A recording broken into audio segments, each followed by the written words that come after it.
Me llamo Jaime Rodríguez Alba y voy a presentar en este congreso, que he tenido la suerte de que me permitan este espacio, el libro Códigos y Preceptos Éticos. Se trata de un libro que está publicado por el Instituto Nacional de Administración Pública de México y que está a libre disposición en Internet, en la página del propio Instituto Nacional de Administración Pública, ¿no? Este libro, que es un libro coordinado por Diana Bicher, está escrito por varios autores que voy a detallar un poco a continuación quiénes son y de dónde proceden, así como algunas de las ideas que estos autores esgrimen en sus respectivos artículos. El libro es el volumen séptimo y último de una colección que se llama Ética Pública y Prevención de la Corrupción en los Gobiernos y la Administración Pública. De la misma, los 5 primeros volúmenes son autoría de Óscar Diego Bautista, uno de los autores de este libro.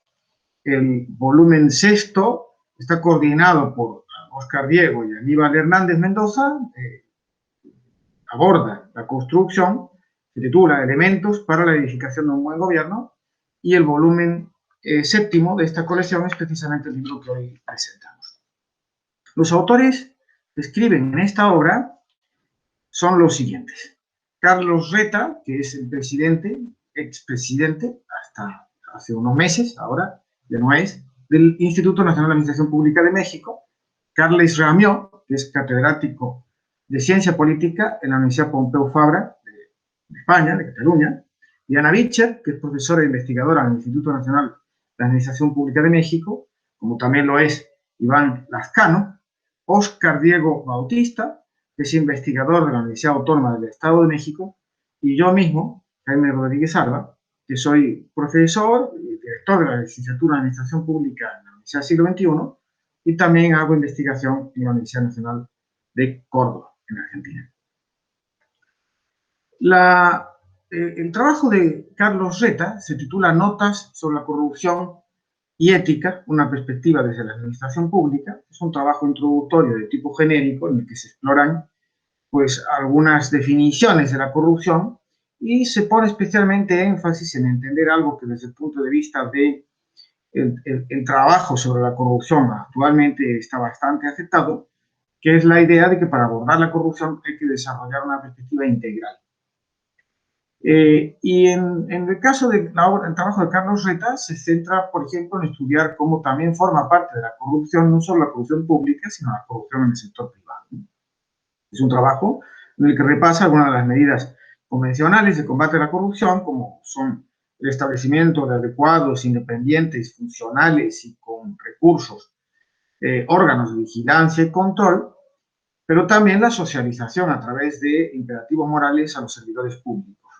para lo que una buena herramienta es precisamente el establecimiento de códigos de conducta. El trabajo de Carles Ramió, que se titula Los valores públicos del futuro en el contexto de la Revolución 4.0, es, a mi juicio, un trabajo de enorme creatividad y que nos pone ante la necesidad de tener que pensar cómo la sociedad y la administración pública y el Estado del futuro, eso que Oscar entre nosotros llama el Estado plataforma o el Estado en la era exponencial, va a tener que prestar especial atención a la regulación ética de la inteligencia artificial y de la robótica. Según este trabajo de Carles Ramió, hay una serie de elementos preocupantes en el entorno, dado precisamente por los acelerados avances de la inteligencia artificial y de la robótica, que nos ponen ante un escenario de transformación del capitalismo, según su juicio, en este trabajo y en otros que, por supuesto, un autor de este relieve tiene. No está nada garantizado que el capitalismo tal como lo conocemos vaya a subsistir ante la emergencia de la economía tecnológica y colaborativa, ¿sí? Pero el Estado también está entrando en crisis, va a tener que pues, iniciar un proceso de reestructuración en el que probablemente haya primero un achicamiento del aparato administrativo del Estado dado por procesos de desmantelización. Y el propio mundo del trabajo y la sociedad también está entrando en una situación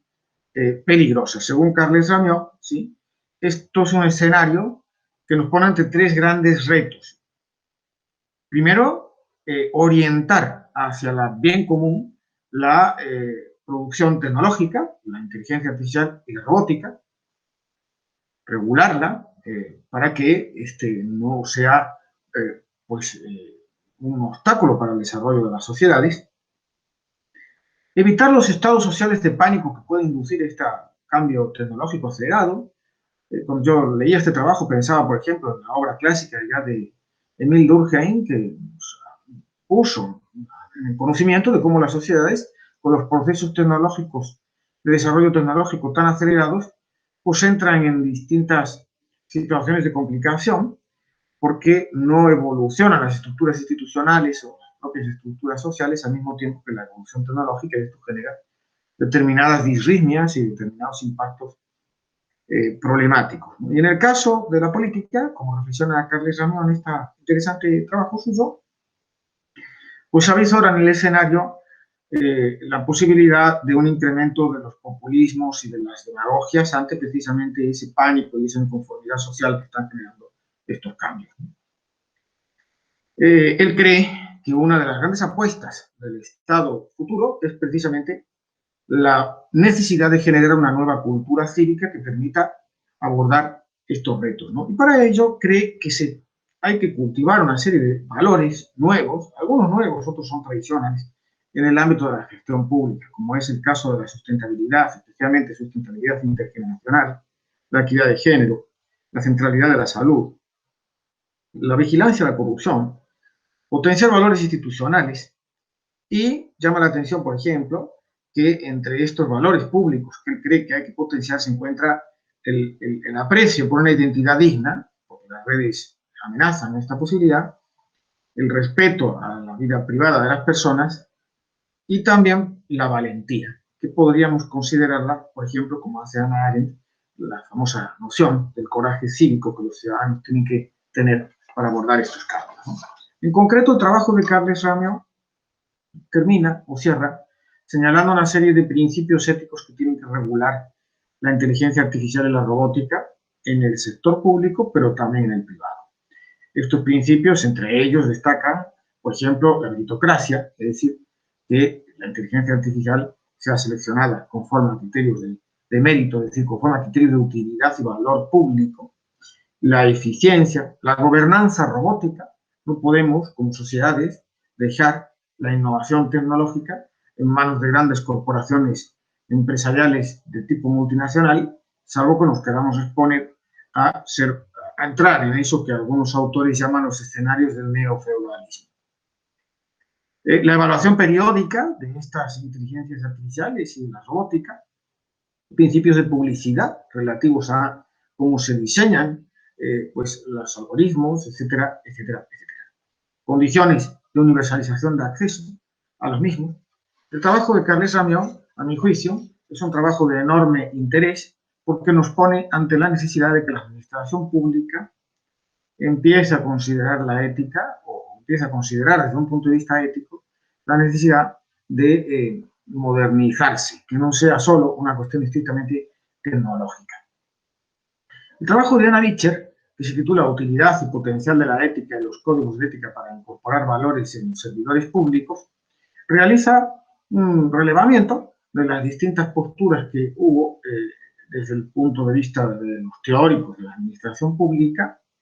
en la consideración de la ética. Destaca cómo la noción que articula ese pensamiento ético de los grandes autores de la administración pública está especialmente centrada en la noción de interés público. Y también revisa determinadas estructuras y funciones de los códigos de ética a la luz de esta revisión de la literatura de los clásicos de la administración pública y de algunos más contemporáneos. Cierra su trabajo señalando la importancia de la enseñanza de la ética en la carrera de la administración pública. Iván Lezcano, en su trabajo Preceptos éticos de la política moderna, recupera la visión maquiavélica de la ética y de la moralidad como política, como una moralidad que no se puede subordinar a moralidades hegemónicas que muchas veces vienen en el marco de tradiciones, costumbres, concepciones religiosas, etc. Pero vuelve a recuperar la centralidad de la noción que Max Weber establece en el año 1919, en su famosa obra El político y el científico, relativa a la diferencia entre una ética de la convicción y una ética de la responsabilidad. En especial, Lazcano trabaja cómo esta distinción de Max Weber, que el propio Max Weber pensó, nos permite pensar, articular ideas para superar modelos burocráticos de gestión, comprendiendo la dimensión política de la gestión pública y entendiendo también la responsabilidad que es necesario atribuir desde una política democrática para todos los procesos de gobernanza colaborativa que son necesarios en una administración pública en el siglo XXI. Óscar Diego Bautista presenta un trabajo sobre valores universales de los servidores públicos, en los que, primero, analiza cómo desde los propios organismos internacionales, como la Organización de las Naciones Unidas,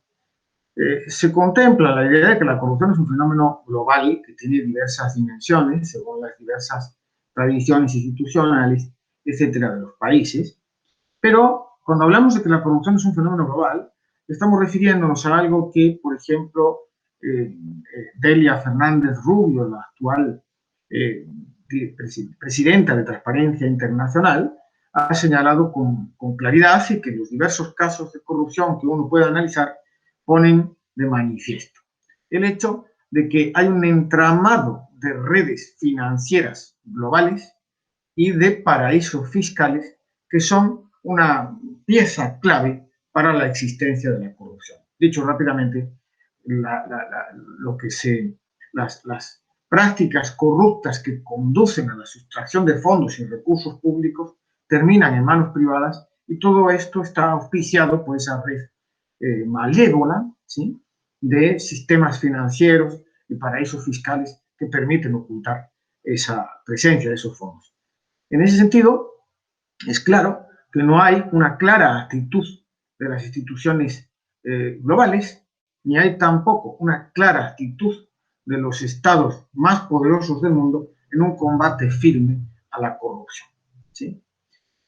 Por eso mismo, Óscar Diego señala que la necesidad de potenciar valores éticos para generar integridad y dignidad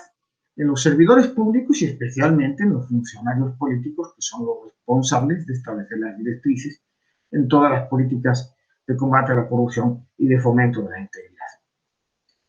El trabajo de Óscar Diego explora, en este sentido, una serie de valores que están recogidos en declaraciones, documentos de distintos tipos de la Organización de Naciones Unidas, de la Unión Europea, de la Organización para la Cooperación y Desarrollo Económico, del Centro Latinoamericano para la Administración y Desarrollo, entre otros. Finalmente, en este trabajo también presento yo mismo un texto, ¿sí?, un capítulo, que se llama La aplicación de la ética en el diseño de infraestructuras para las instituciones públicas. Reflexiones sobre casos argentinos. En mi trabajo, que no quiero extender mucho la presente comentario sobre este libro, exploro cómo la ética aplicada se ha desarrollado en diversos ámbitos, como puede ser, por ejemplo, el caso de la bioética, o se ha aplicado también como ética ecológica, se ha desarrollado también como ética aplicada a la educación, etcétera. Pero en el caso de la administración pública, la ética aplicada, la ética que se viene desarrollando, especialmente como campo de estudio autónomo en los años 70, no ha logrado adquirir un grado de sistematización equivalente al que, por ejemplo, se ha desarrollado en el caso de la bioética, que empieza a considerarse de algún modo como una especie de paradigma o de modelo que el resto de las éticas aplicadas pueden tomar, ¿sí? En concreto, exploro cómo en el diseño de infraestructuras éticas es necesario superar un enfoque que se centra exclusivamente en elementos jurídicos para poder combatir prácticas corruptas y avanzar hacia un enfoque más orientado a la producción de buenas prácticas de gestión pública. Es decir, no solo cumplir con una serie de deberes que están establecidos normativamente, evidentemente eso es necesario, nadie lo cuestiona, sino avanzar hacia eso que desde el punto de vista de la tradición ética se llama, por ejemplo, las éticas de las virtudes, más orientadas a la producción de un carácter, por decirlo de algún modo, moral, que contribuya a ese objetivo de generar valor público desde las instituciones.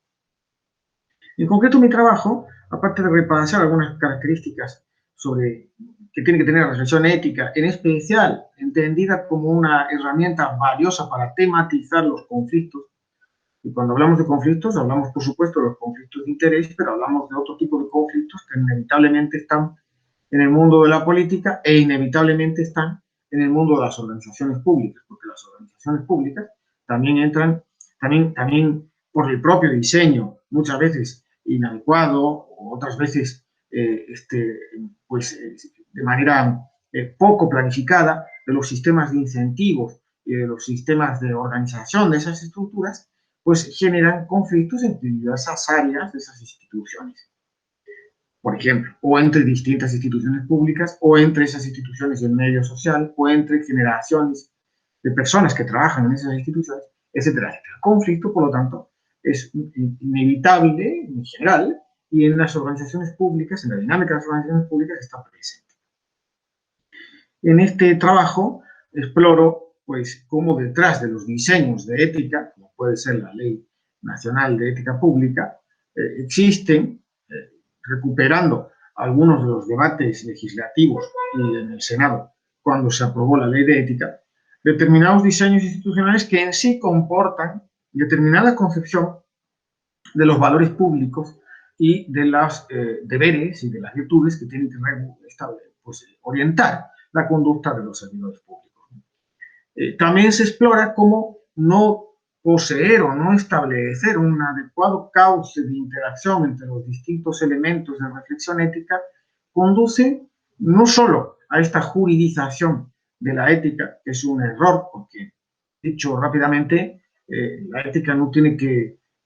atañir tanto a que hagamos lo que debemos hacer, que eso es algo que vigilan las leyes, sino que tiene que ver más, como dice la filósofa Victoria Camps, con que queramos hacer lo que debemos hacer y por lo tanto entramos en todo un ámbito de trabajo que tiene que ser necesariamente cooperativo, transdisciplinar, porque no solo puede estar la pata del derecho, que insisto, es inevitable, sino que tiene que estar la pata de las ciencias políticas, la pata de la psicología, la pata de la propia filosofía moral, para armar, digamos, ese entramado, esa infraestructura ética concreta, ¿no? Se trabaja, por ejemplo, se analiza muy someramente cómo el diseño de la infraestructura ética de la Municipalidad de Córdoba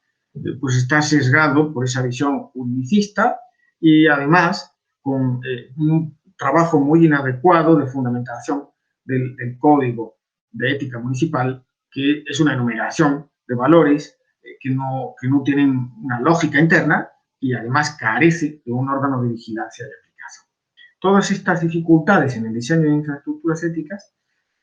remiten a la necesidad de pensar la ética de una manera más integral y más global, más en sintonía con las actuales tendencias epistemológicas que nos hablan de la interdisciplinariedad y de la transdisciplinariedad. Este libro, a mi juicio, realiza pues, aportes desde diversas aristas de muy diferente calibre y con muy diferente alcance e intención, pero creo que puede ser un buen disparador para iniciar líneas de investigación y también sintetiza algunas de las ideas más importantes y de las concepciones más importantes en el terreno de la ética aplicada a la gestión pública. Por lo mismo, insistiendo que este libro se encuentra de manera disponible, de manera gratuita en Internet, les invito a que puedan asomarse a su lectura.